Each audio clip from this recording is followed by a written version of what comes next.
Welcome, everyone. It is 2025. New year, new me. And we're just bringing back law. What a way to open up the new year, right? With law. Going up against Sanji, Rush Sanji. Don't get to see too much of him. If you're new to the channel, please give us a subscribe. If you're a returning viewer and have not subscribed yet, please give us a subscribe. We're trying to reach new heights for 2025. And as I said, new year, new me, right? One of these matches is my gameplay. Yes. From deck builder, commentator to player. And I'll tell you right now, I got to give you law players lots of credit because this deck is not for the faint of heart. Is that good verbiage, faint of heart? No, this deck is not for the nerd, and I'm a little nerd because it's like, yo, I'm not used to thinking turns ahead. I don't look into the future. I don't have observation hockey. You gotta know when to play searches, when not to, when to attack, when not to. You gotta think ahead. You literally gotta think ahead on how you're gonna build your board. And when you start bottom decking things, you really have to think ahead. Because it's like, okay, I'm not either my ratio of getting that card is lower, or I'm no longer going to see that card because I only played 2 copies. So it's like, man, oh man, much respect to all of you law players. Much respect joining the law army here. Love watching the deck. Stressful piloting the deck, but very rewarding when you win with the deck. I know he used to be a monster, a terror, and I know there's probably some people who are happy that Law is in this particular state of the meta.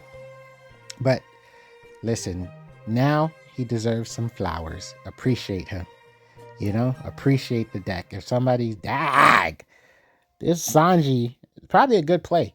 I mean, I wasn't really like approving of them over countering out. They definitely could have took the life last turn, but yeah, they want to push this board because, I mean, granted, we ain't giving them targets to attack with, but they whoo. So now we got to play butt naked.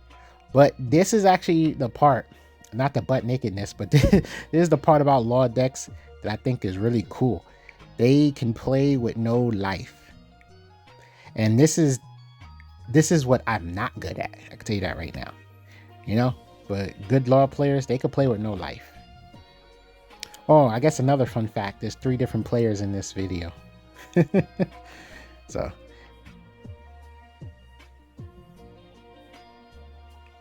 But yeah. I guess another spoiler, this is more so the law player of the group. Oh, I respect it. No, I respect it. I see what they were going for. Yeah, they put all that pressure, and they might even have another Luffy in hand, to be honest. And that's a free block. Okay. So we still got access to Law, but right now we have to chip at their board. Cavendish is going to give us 2 Dawn, so we could probably attack with our blocker, play Restand Law, then attack with Cavendish, and essentially turn our Restand Law into, or no, we can use Zoro, what am I saying, and turn Zoro into virtually a free card. Oh, we're going with the Cavendish route. That's kind of funny. So now their board is empty. We still got a leader swing, and we have a Dadan swing, so we can swing for 5 twice, and that is the route we're gonna go. It would be very risky if, yeah, we can do one more because this is the part where he would want to try to counter out. So give us a 2K or take a life, because I know you're not going to get rid of 2 cards. Not at this point in the game. Holy crap. That is Goldie Roger. Makes even more sense why he was putting so much pressure. And we are lucky to counter out.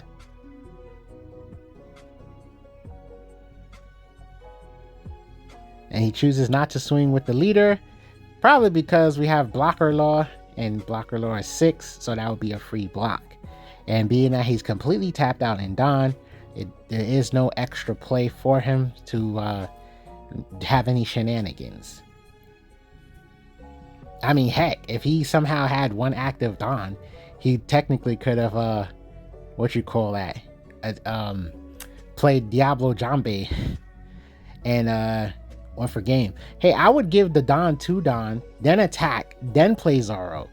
That way you get an extra attack. No, there's that one. Okay, cool. There's the Otama. So we have to go for game because Roger is too tanky. There is no going for Roger. And of course, we can't protect ourselves from another Roger play or a Luffy play. So 3 cards in hand, 2 cards in life. We have 4 attacks.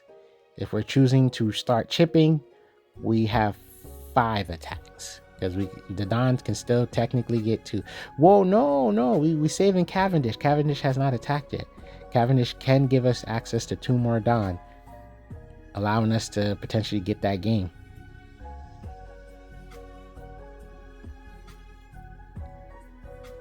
Okay, playing it safe, getting the active Don now, and seeing what happens. At this point, you might as well Don stack Law for the most power, attack, and then worst case scenario, 5k. There we go. That really worked out. That's crazy. I don't know if you could call it lucky. We just had just enough counter power to get out of that Roger swing. All right, so we're going up against an Enel.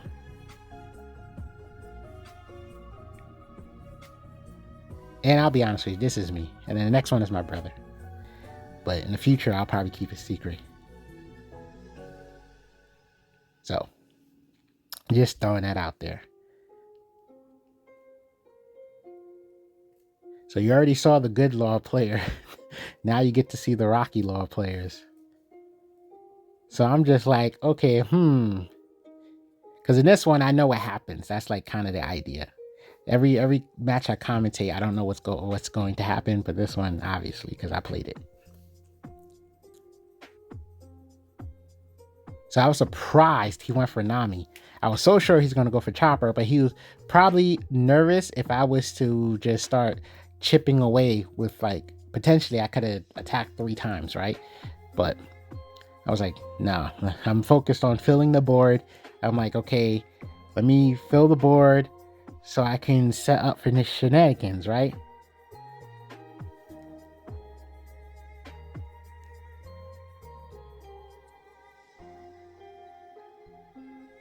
So my thought process, I'm like, okay, cool. I'm going to take the next life. Let me leave 1 up for a Radical Beam just in case things start going south. And of course, Nami is going to pop Cavendish. And I'm looking at that board. I am nervous. I am like, oh no. That is power on that board. Enel, he has his cheap tactics to stay in the game. So I'm like, a counter swing is going to be so devastating. I got to figure this one out. Woo! I'm just like, a part of me is happy to see all those choppers on the board. And at the same time, I'm like, what am I supposed to do with all these choppers? I'm like, this is what Law players want, right? They want a bunch of blockers. So I'm like, I'm getting restand Law because I'm like, okay, I need to set up for some sort of aggression. I know how, Enel is. I have an idea how this matchup goes. You kind of want to be able to really turn on the power. So I'm like, all right, cool. I got to just chip away. I got to make him earn this.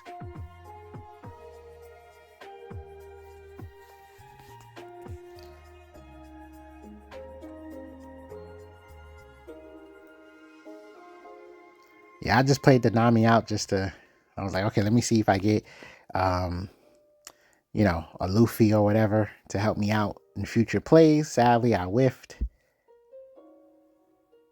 But my board state is still up.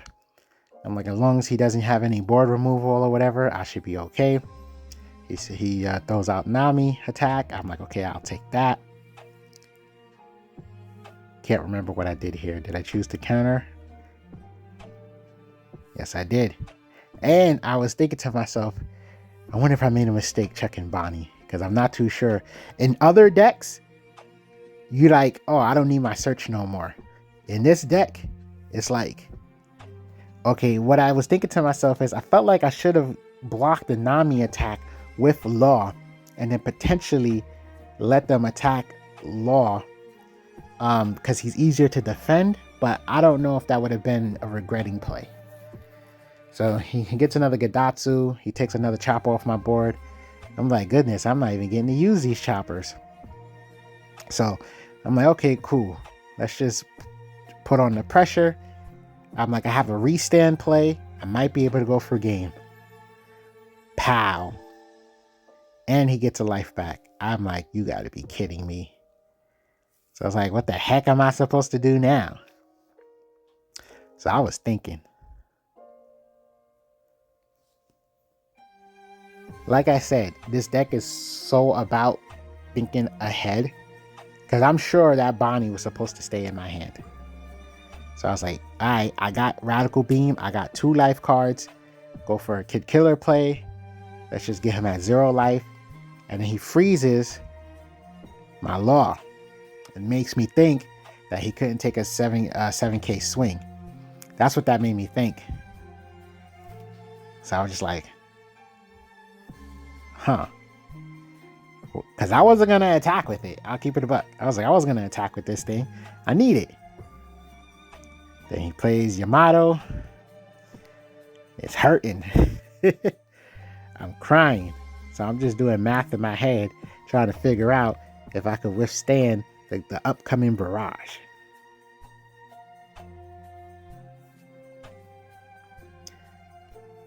Because I'm like, okay, let's see what happens. If he pieces it out, if he does this or that. So 6K, 6K. I'm looking at 2 6K swings. I go Makino. I wanted to keep Makino. I was hoping I could have kept Makino so I could have pumped the Nami and get more swings out of this turn. But I'm like, it is what it is. Let me make sure my math is as decent as possible. Because since I can't fill my board up so I can just get a 5 Don card for 2 Don, I have to be very economical with my Don. So I'm like, you know what? He only has 2 cards in hand. I'm going to go for the 7. 7's the magic number. And then I had to freaking count. I was like, the rest of the Don is going on this. Going to attack. I'm so happy because this app is unforgiving. Any accidents, it ain't working now. So you can say I got lucky there. You could definitely say I got lucky there. But 9K made me feel confident. I said 9K is a number that most of the time is going to help you get game. No lie. If they got a lot of cards in their hand, or at least a number that you're not quite comfortable with, then your 9K swing is like, okay, I might be able to win. Swinging for 9. Now this one is my brother, and he is another,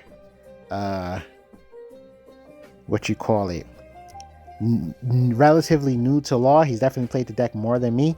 I observed the deck more than him, but he's played the deck more than me, so I can say that. And it's interesting to kind of show that it's like, I don't know if that's a testament to the build. I don't know if that's a testament to yada yada, but it intrigues me when the fact that he's able to get wins with it. And after piloting the deck myself, I was just like, my brother's good at chess. So I'm like, this must be the reason why he's even able to play this deck. He's actually good at chess. Not saying that he's those dudes that are in the park, but in his chess class, he was the grandmaster. No lie, the chess teacher made him the last table. If in order to play him, you had to like beat other people. No, I'm saying that wrong. But yes, in order to play the teacher, you had to beat my brother. So at least in his chess group, he was the best chess player. And this is when he was a kid. So I don't know if that means anything. But he hasn't played the game in a long time. He likes the game. He hasn't played it in a long time. Luckily, Bonnie could search Bonnie, so we don't whiff on that one. And we're going for some more Bonnie searches, getting more cards in our hand. Woo! And technically, we can go for another Bonnie search. Now, at this point, you might tell yourself this is excessive. But then again, you got the ability to like take 2 of the cards back to your hand. With a chance. Well, no, you can't take 2. I'm sorry about that. You can take that one and then another one, and there'll be 2 Bonnies, but at least the opponent would know they have to make a decent decision on how they're going to get rid of the Bonnies. Because you're going to have to swing for 6 or 7, 6 minimum. Oh, we're putting Bonnie back on the board. Makes sense because my Otama is not going to do anything.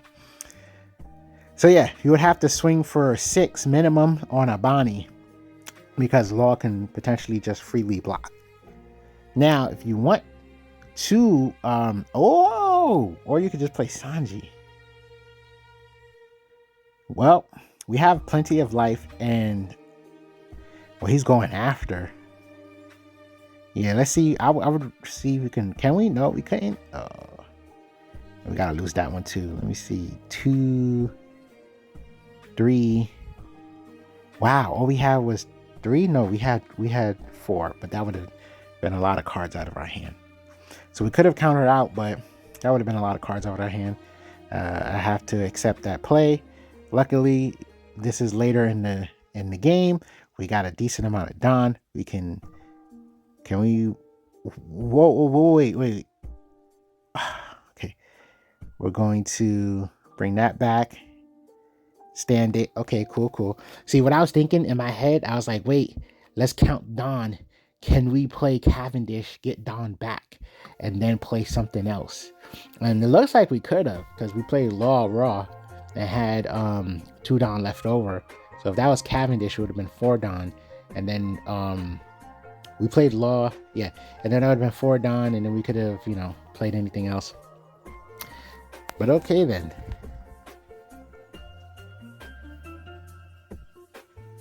I think that Nico Robin, I really think it's underrated. It's how is it that we, in this late in the game of One Piece, can't maximize the potential of a double attack leader and a banish leader? We're talking about these things are built in. I'm low-key afraid of what the power creep is gonna be if leaders like this aren't considered good. But like, there's no way in my book, if you have that promo Zoro with banish, it is way more toxic than you can accept. Wow, so we just pumped Otama to 6k. This is the other tricky thing about Law decks, is with the rapid offense or the constant offense, in a moment where we rather them attack our life, that is Robin, right?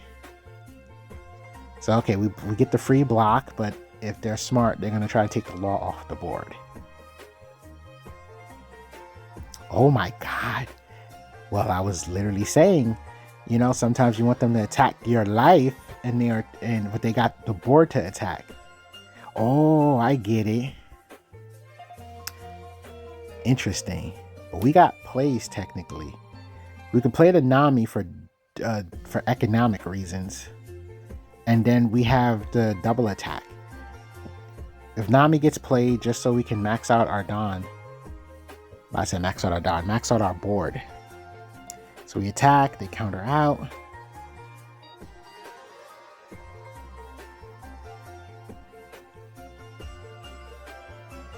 Oh, we can still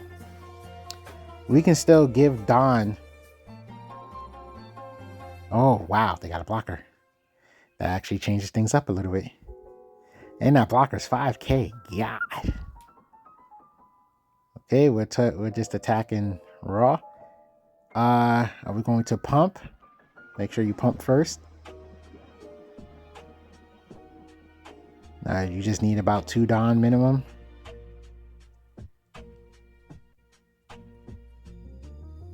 I think you could afford to make her swing for 7. There we go. And they take? That's crazy. Okay, we play the 1 just to get characters on the board. We whiff, but that's okay.